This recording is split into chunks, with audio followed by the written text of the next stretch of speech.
So now we welcome you both back. Thank you so much. There are quite a few questions coming through. I'm just going to kick us off with hopefully a more simple one. For Jill. So there's first question. Is there a sense in which things like "Are you okay" days are a bit token and don't really engage the root causes of mental health issues? I think Are You OK Day is a good initiative because what it does is it's sticky. It kind of keeps in the mindset that we need to be observing, watching our colleagues, and particularly I think it's more about listening.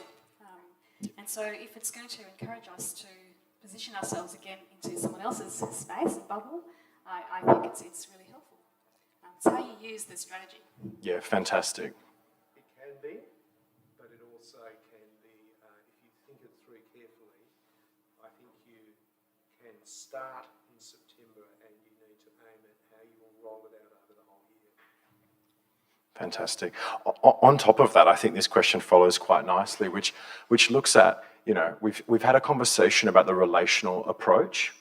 Is there a way that also could wear someone out? That could lead to their own burnout by trying to be so considerate about what's happening, especially, in this global climate that we're in, where we recognize that all of us are under extra stress.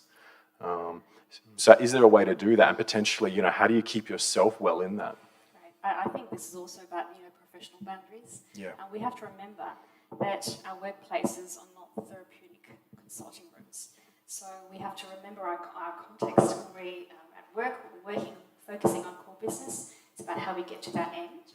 I think when we talk to someone about their issues, if they're struggling with mental health issues, the important thing is to know when it is that we need to then seek help outside of ourselves. And collective care certainly taps into that. Yeah, I thought that Jill's talk touched on a really important point about how we need to work together on these sorts of issues. But it is the case. It is a very tough gig for managers in this situation, and they need to find ways and means of being supported through it. And hence, they need to have understand their limitations in terms of what they need to be doing and what they can't do. But also, the thing that I did forget to mention in my talk is they should try and connect their employee with an employee assistance program or a professional so that they can do a lot of the heavy lifting through the process. Yeah, great. In terms of for people leaders, are there things or are there programs to foster a culture of empathy? Like, are there specific tips?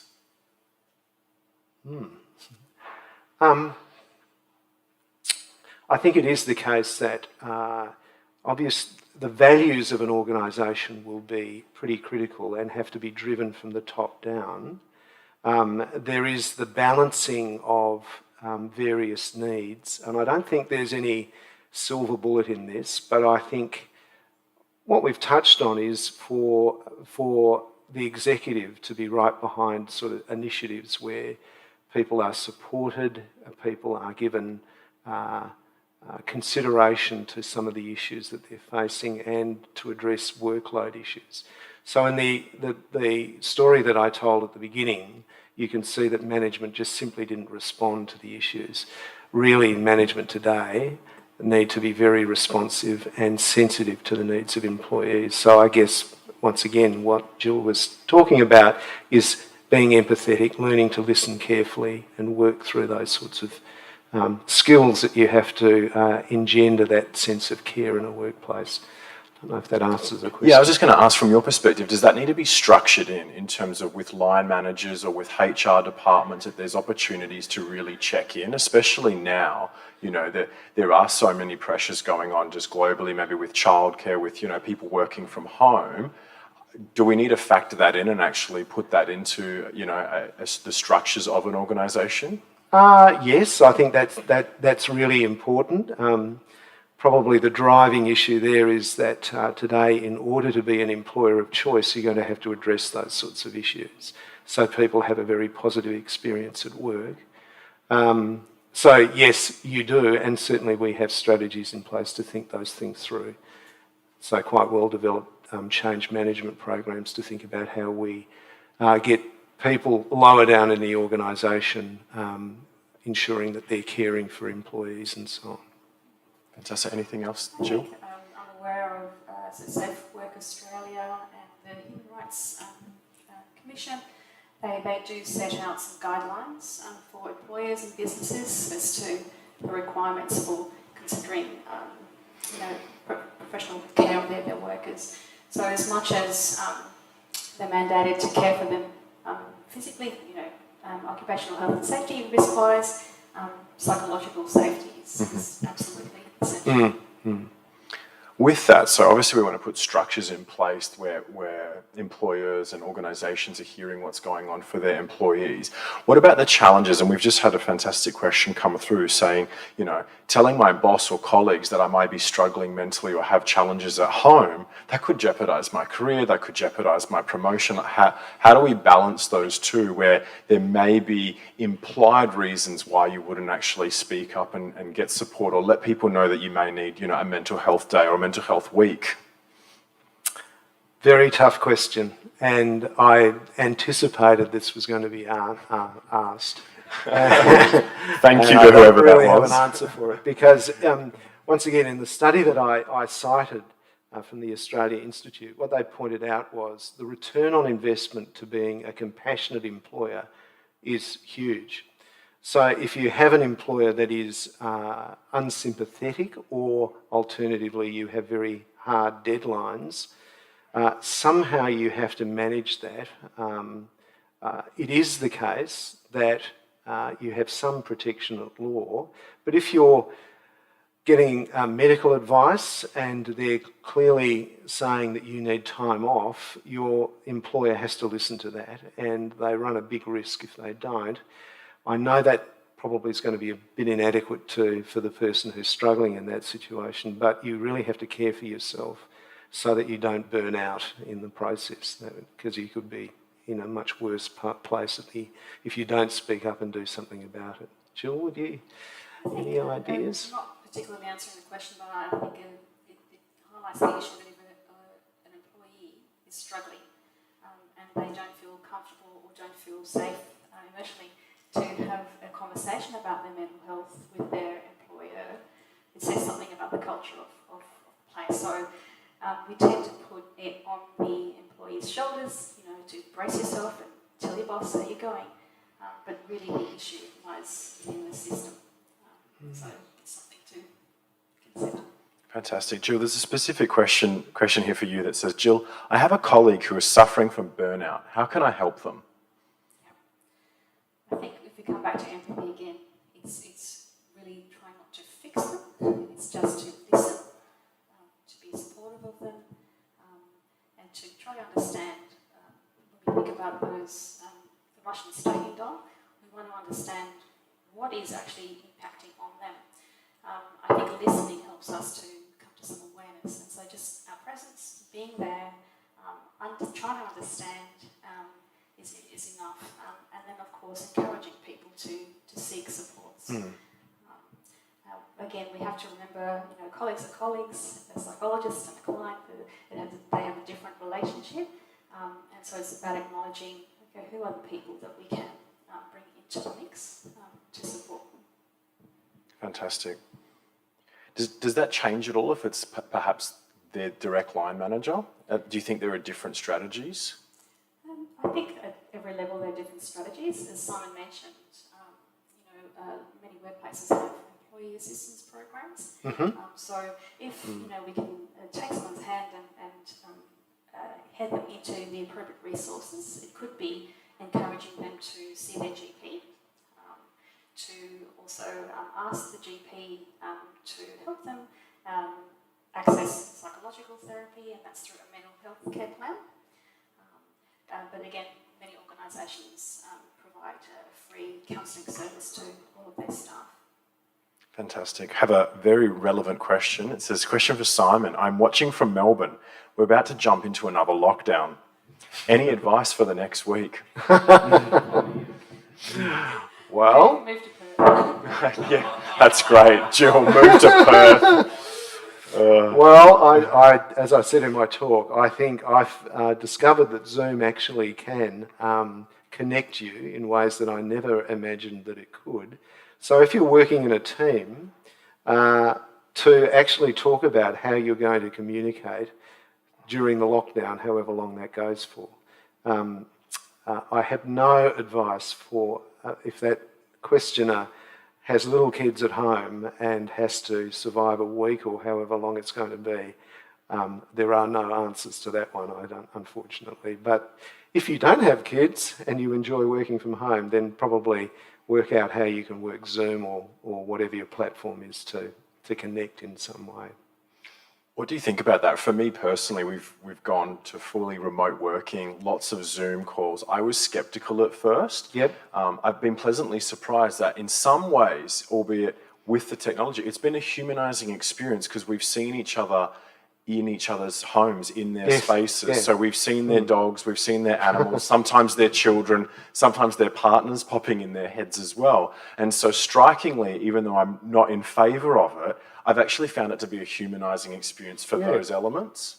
Yeah, it has its place. I think what we've also discovered is we need to be together. And there's all sorts of issues that we've started to realise about. Informal interaction is the way particularly younger employees learn, and you won't get that opportunity on Zoom. And also just the day-to-day interaction of learning about other people. Somehow, you do need to be together, but we've now learnt we can use Zoom too. We can do other ways of connecting. So it's been it's an interesting experience. There's been pluses and minuses, but I can remember before the pandemic, everybody was sort of concerned about people working from home and had thousands of objections to it, but we had to do it overnight, and we actually can do it. So, yeah, and we'll probably have to keep on doing it in the future. Do you think there's strategies to help people manage their mental health if perhaps they are on screens a lot more? Yes, absolutely. Everyone's different. So I think the strategy is not going to be a blanket approach strategy, but it has to be nuanced. My experience has been that as an essential worker, I've kept going throughout. And so for a lot of people, they find that they're having to do things via online platforms. For some, that can be quite distressing because the actual stress of hearing voices in your head, so through your ears, through the screen, it's really hard to gauge people's emotions, their tone, particularly when things glitch. So the stress on people in this, working from home is quite huge. Again, being in a split focus, looking after the kids, making dinner here, trying to get that deadline out, before 5 o'clock. So there's lots and lots of pressures that I think, again, is about, as an employer, finding out what the different life contexts are of your staff and seeing if you're able to nuance it that way.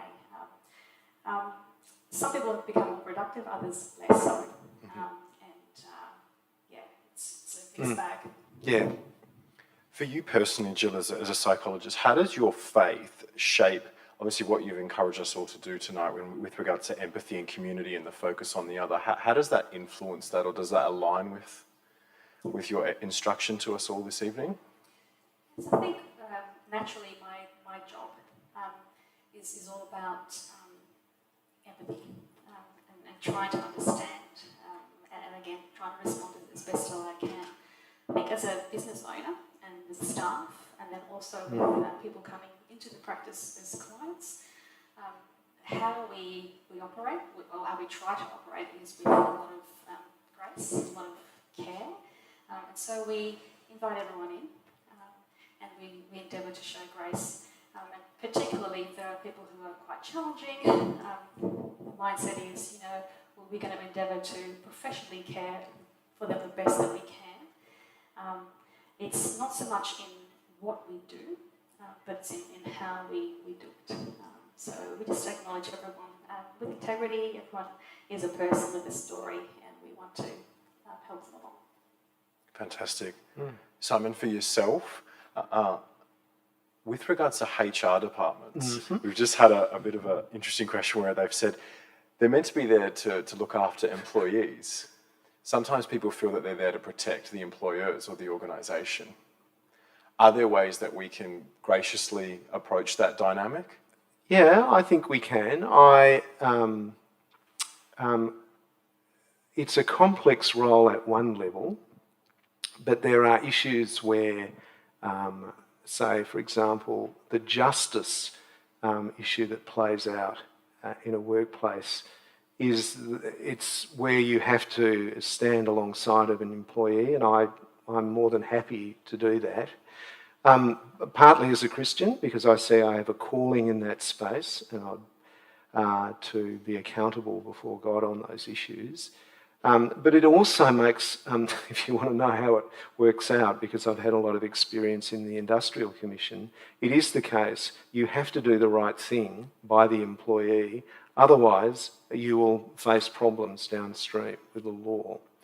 So yes, it's true that there are times when HR departments need to take the interests of the organisation at heart, and that may seem that they go against the employees. That doesn't happen that often, but equally I would say that the prime focus is we want to make it a place where people want to come and work and find ways and means of putting in place practices and so on that will help that happen. I think we've got a fantastic HR department, but I do say that they need to have some sense of impartiality from time to time. But generally, it's finding ways and means of putting in place practices that will help grow the business and keep it going and attract employees, keeping them there. Fantastic. If someone is a person of faith and they find themselves in a leadership role, what should they embody, both to fulfil their role well, to look after their employees, but also to fulfil on, the organisational objectives? What should they draw upon to do that effectively? Well, at its heart, I would say every Christian is demonstrating what it means to be truly human in whatever context they find themselves. So I think people in leadership need to be obviously very knowledgeable about their job, but obviously too they need to be people who are personable, who can be approachable, etc., and have the wisdom to know how to deal with situations. But I would expect people in that context to have maybe a different perspective and see people as very valuable in and of themselves, and that would make a difference. Jill, anything that you'd want to add to that? I think, having staff and being Christian, I always try to position myself in their life. So, for example, if they are in a life stage where they have a growing family or grandchildren, I'm going to try my best to help them see that they're not just here for me, but we're there for each other. So things like, for example, extra time off, or just knocking off earlier, coming in later, there's been a late night, feeding the baby, just being mindful. So really showing grace, making allowances. I always say, perfection doesn't live here, in my practice, and everything that can go wrong, we can endeavour to correct or fix it somewhere along the line. It doesn't matter. So I think it's really that grace aspect.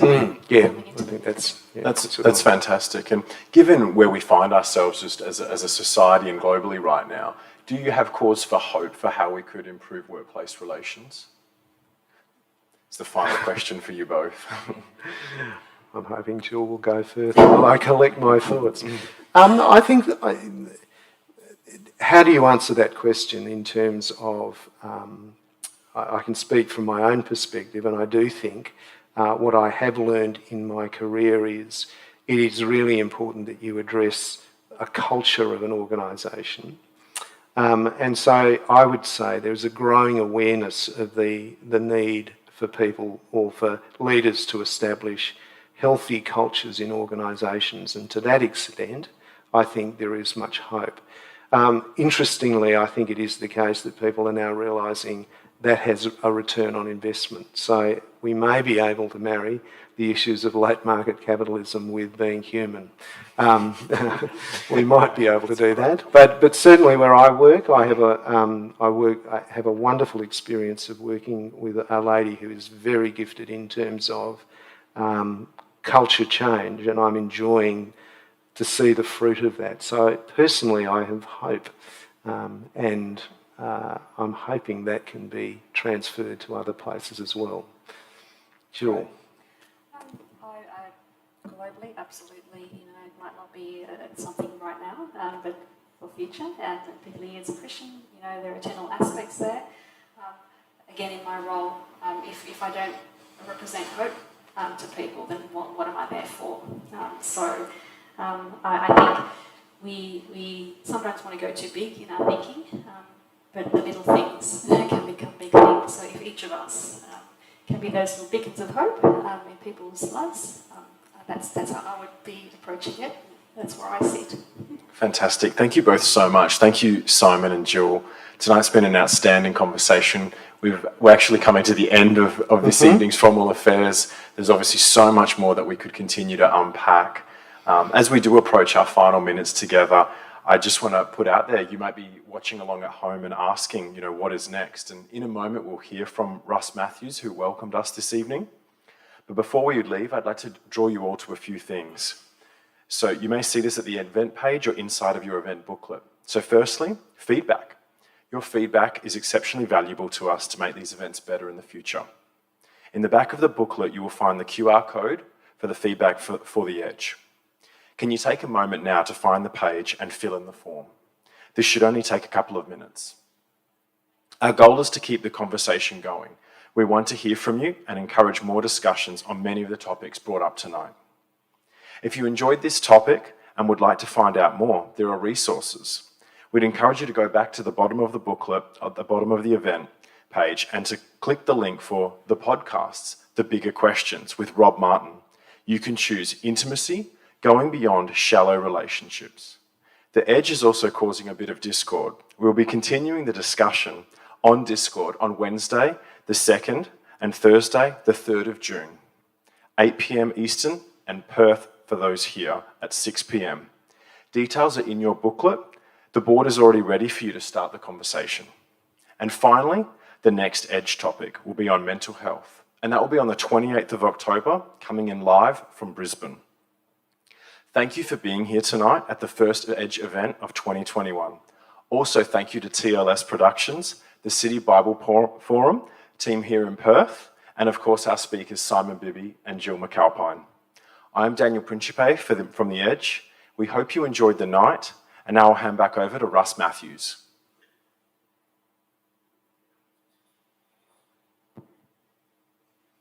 Well, thank you for being a part of The Edge tonight. We want to thank our speakers, the moderator, City Bible Forum, team members, and the crew behind the scenes. Thank you for being a part of this evening. We want to thank you for making this whole event possible. We hope you enjoyed the night. We will be sending you an email that asks you for your feedback for tonight's event. Your feedback is exceptionally valuable to us, and it helps to make these events even better in the future. Along with the feedback form, you will receive resources that will complement this evening's discussion, and also a way for us to share with you about future events from The Edge and City Bible Forum. Our goal is to keep the conversation going. We want to hear from you and encourage more discussions on many of the topics brought up tonight. Thank you again for being part of The Edge. I'm Russ Matthews from City Bible Forum. We hope you enjoyed tonight's event, and we look forward to seeing you in the future as we take the next topic to The Edge.